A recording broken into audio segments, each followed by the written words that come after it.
Mas tem caso de onde tem erro também. Onde você pensa que é o animal de um jeito e você dá com o burro na água.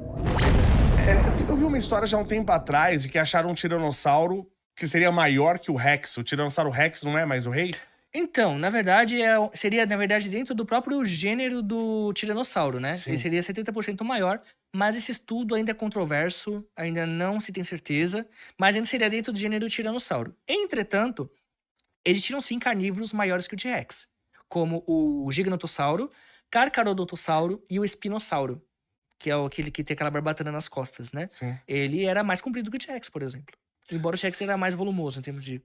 Mas esses grandes dinossauros carnívoros, eles brigavam entre si? Porque se tem... Eu tô um cara grande.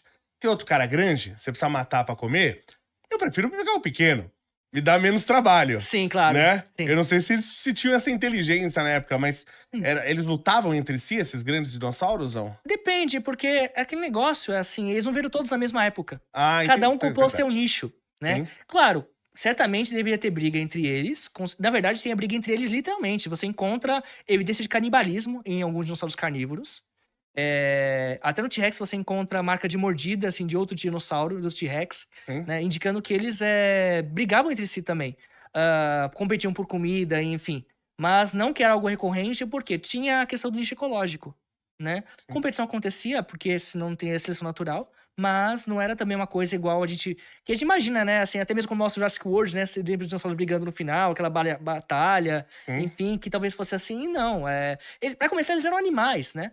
Eles não eram kaijus, né? Então eles comiam, se alimentavam, brigavam só por uma questão de alimentação, ou de território, ou algo assim mais específico. O que seria o Kaiju? Kaiju são aqueles monstros, né? Tipo Godzilla. Ah, tá. Porque né? eu ia falar, o Kaiju que eu conheço é do negócio japonês. Godzilla, Mothra, sabe? O Ghidorah. Sim. Né? Era justamente esse que eu conheço. Exatamente. Achei que tinha outro na ciência também. O pessoal vê dinossauro, imagina que dinossauro é igual esses kaijus aí, que ficavam lutando entre eles. Não sei o que. Não, eles eram animais.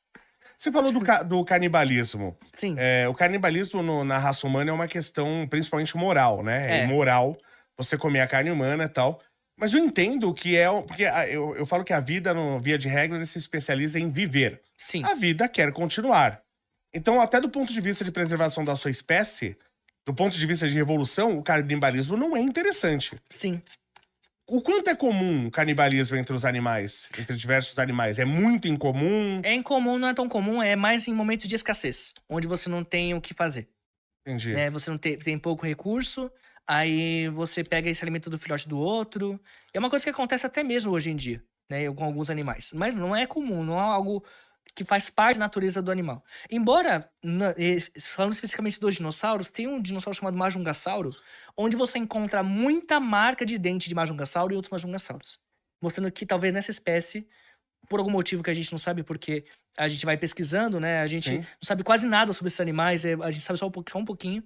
Por algum motivo que a gente não sabe, talvez o canibalismo fosse um pouco mais frequente nesse animal. Entendi. Majungasauro. Só que a gente encontra também, é normal em alguns grupos animais, você tem aquela questão do domínio do macho alfa. Então você tem luta entre as espécies. Sim. Então talvez não necessariamente seja pra comer, Pode mas ser pra defender território? defender. É pra você. Como é que eu vou explicar? Pra você marcar o seu domínio, né? Sim, você sim. colocar o seu domínio como macho alfa em cima dos competição outros. específica, no caso tentando domínio por luta por uma fêmea. Sim. Ou assim. E tem dinossauros, a evidência de dinossauros que lutavam pela fêmea, sabia? Tem um dinossauro chamado Pachycephalossauro, que ele tinha uma cabeça com 25 centímetros de espessura. É um tijolão, assim. Sim. Né? É um capacete mesmo. E a evidência de lesões na cabeça desse dinossauro. E a coluna dele era projetada para conseguir absorver impactos. Então, provavelmente, ele chocava a cabeça entre eles. Em lutas por território ou por fêmea. Como alguns animais fazem hoje. O cabrito montense faz isso hoje em dia. Sim. Exatamente. Não, acho que búfalo faz isso, Faz né? isso também.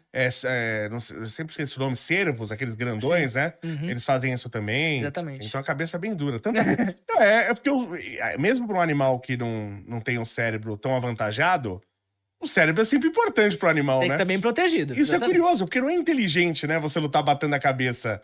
E é até curioso a questão do chifre, por exemplo, porque o chifre, você ter chifre, tem uma conectação muito ruim aqui no Brasil. É verdade. Né? Você tem o chifrudo, o seu Sim. corno, mas em países da Europa, não. O chifre é um negócio, é uma questão de força, né? É uma questão cultural, né? Que varia de um ponto a outro em relação a isso. Mas não era comum dinossauro ter... Tem alguns que tinham chifre, né? O Triceratops, acho que tinha, né? Tinha uma linhagem de dinossauros que era bem... Tinha até carnívoros com chifres, como o Carnotauro, né? E tinha 2 chifres acima dos olhos. Não era algo comum que você vê em todos os animais, mas tinha alguns que tinham alguns chifres bem assim avantajados, né? Tinha o Triceratops, o mais famoso, né? Que tinha 2 chifres acima dos olhos e um aqui no nariz. Mas tinha alguns que tinha tipo um leque de espinhos aqui na gola do pescoço. Coisas assim bem chamativas, eram bem interessantes. Né? E esse dinossauro também tem evidência de lesões por conta dos chifres. Eles lutavam também entre eles. Entendi. A gente sabe alguma coisa... Isso é curioso, porque se você acha...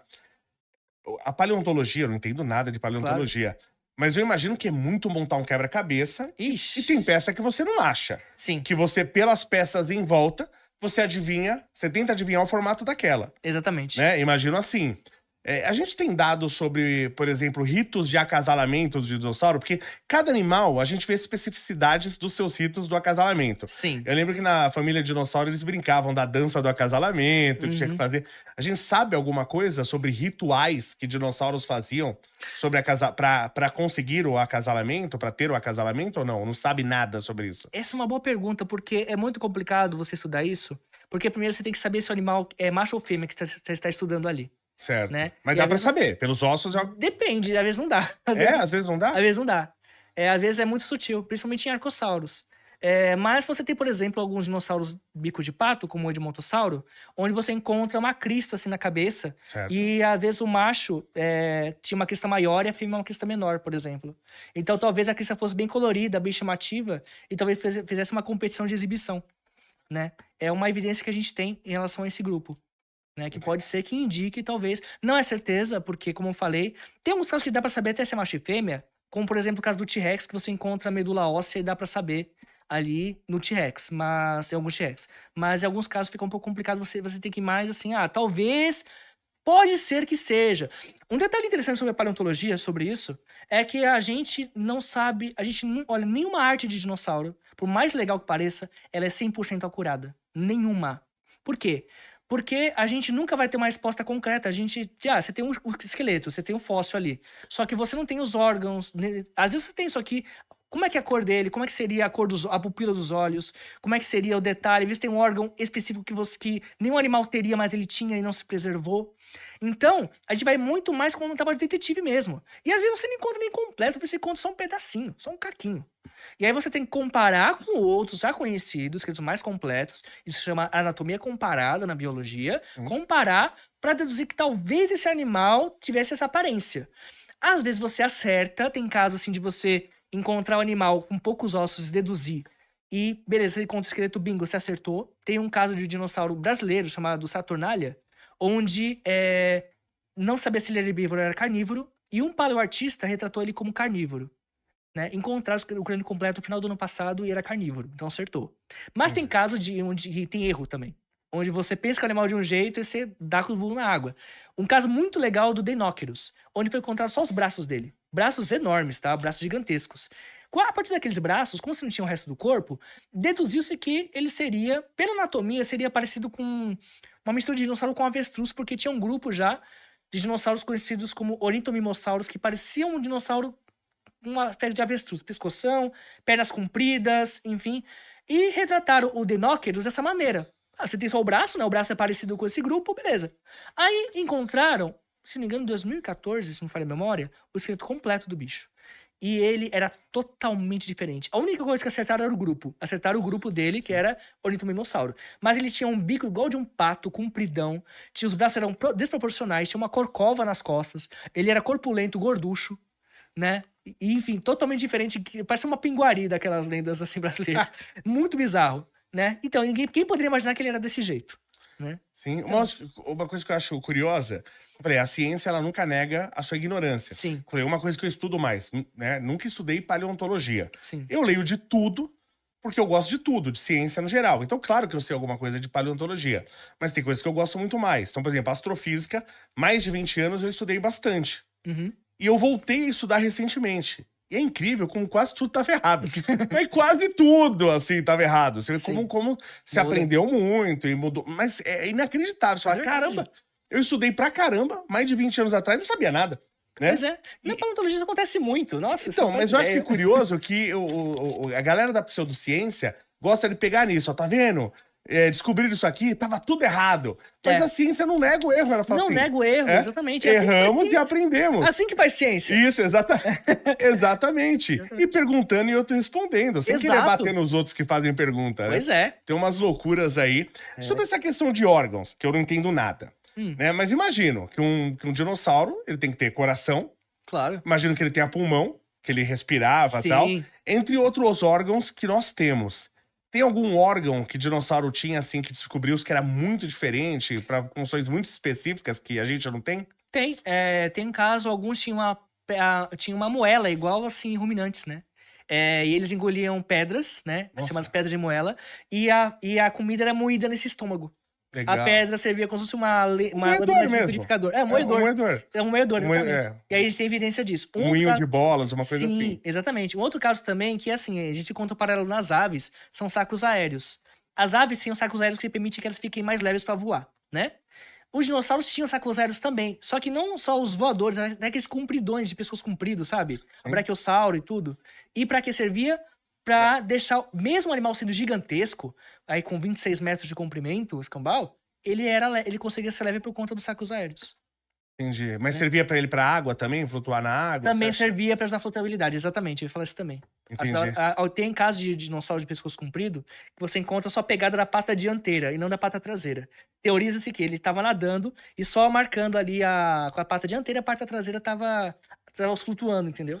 Entendi. Né? Só tocando assim com as patas da frente.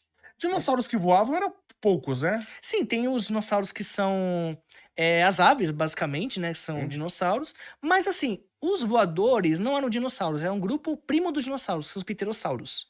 É um grupo que, assim, como eu falei no começo da live, tem os arcossauros, que deram origem aos dinossauros. E desse grupo de arcossauros também deram origem aos pterossauros. Que é um outro grupo, assim, que as características não batem com um dinossauro. Né? Mas ele tem características que você bate o olho e fala, isso aqui é um pterossauro, isso não é um dinossauro. Né? E uma característica muito predominante desse grupo é, como eu falei anteriormente, né? O dedo mindinho alongou de maneira absurda e gerou uma membrana de pele que se conecta com a perna. Isso gerou uma asa. Entendi. Eles também tinham ossos ocos também, que permitiam que pudesse levantar voo. E assim, esse grupo é muito legal, porque tem uma diversidade tanto de alimentação, de nicho ecológico incrível. E alguns, tem o Quetzalcoatlus, que, cara, tinha o tamanho de um avião de caça. Imagina, um pterossauro do tamanho de um avião pequeno. Conheça a QuantFury, a corretora global que eu faço os meus investimentos. Dentro dela você consegue comprar Bitcoin, ações americanas, ETFs, criptomoedas e tem mais de 2.000 ativos para você estar investindo. Lembrando, ela é taxa zero. Tem o cupom aqui do canal Tubarão e tem um presente para você. Eu deixei o link na descrição.